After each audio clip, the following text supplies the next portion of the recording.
ভিক্টরের আসল রূপ জেনে যাওয়ায় নিজের ভুল বুঝতে পারল তিস্তা। হ্যাঁ বন্ধুরা, অনুরাগের ছোঁয়া সিরিয়ালে আগামী পর্বগুলোতে তোমরা এরকমটাই দেখতে পাবে। পুরো গল্পটা জানতে হলে প্লিজ লাইক দিয়ে সঙ্গে থেকো। ভিক্টর যে তিস্তাকে টাকার জন্যই বিয়ে করেছে সেটা তখন তিস্তা বুঝতে পারেনি।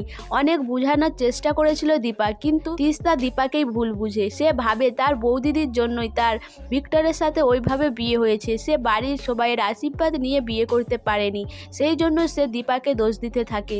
সে ভাবে ভিক্টর তাকে সত্যিই ভালোবাসে, আর সেটার জন্য সে কাকেও না জানিয়েই বিয়ে করে নেয়। এরপরে ভিক্টর তিস্তাদের বাড়িতে থাকার প্ল্যানিং করতে থাকে। সে ভাবে যে ওই সেনগুপ্ত বাড়িতে গিয়ে থাকতে হবে, আর সেখানে সবাইয়ের সাথে ভালো ব্যবহার করে আমার ওই 25 লাখ টাকা আদায় করতে হবে। কিন্তু তিস্তা বুঝতে পারে না। এরপরেই তিস্তা ভিক্টরের সাথে সেনগুপ্ত বাড়িতে যায়।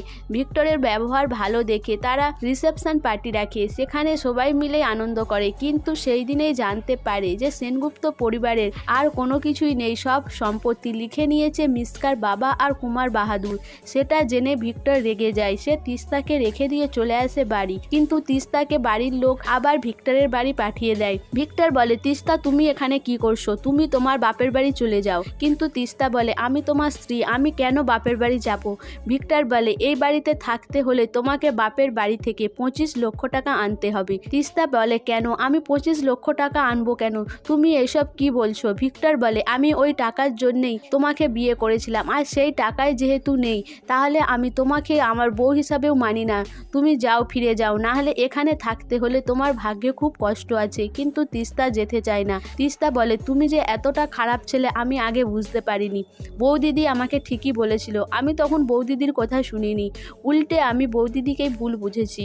এই বলে তিস্তা কান্নাকাটি করতে থাকে। তিস্তা বলে, ভিক্টর তুমি এতটা খারাপ ছেলে, তুমি লম্পট, চরিত্রহীন। এইসব বলাতে ভিক্টর বেল্ট দিয়ে তিস্তাকে মারতে থাকে। বলে, আর যদি বাজে কথা আর একটাও শুনেছি, এখানে মেরে পুঁতে দেব, কেউ জানতে পারবে না। আর তোর মুখে এত বড় বড় কথা আমি শুনতে চাই না। এরপরে তিস্তা কান্নাকাটি করতে থাকে। সে বলে, বৌদিদি তুমি কোথায় আছো? আমাকে বাঁচিয়ে নিয়ে যাও, আমি না হলে মরেই যাব। ভিক্টর বলে, আর যদি ওই বৌদিদির কথা শুনেছিস, তুই যদি বাঁচতে চাস তোর বাড়ি থেকে 25 লক্ষ টাকা নিয়ে আসবি। সো বন্ধুরা, আমার তো মনে হয় তিস্তার সাথে ভিক্টর এরকমই কিছুই করতে চলেছে। তোমাদের কি মনে হয়? অবশ্যই আমাকে কমেন্ট করে জানাবে। আর আমার ভিডিওটা ভালো লাগলে প্লিজ সাবস্ক্রাইব করে দিও, আর লাইক কমেন্ট শেয়ার করো।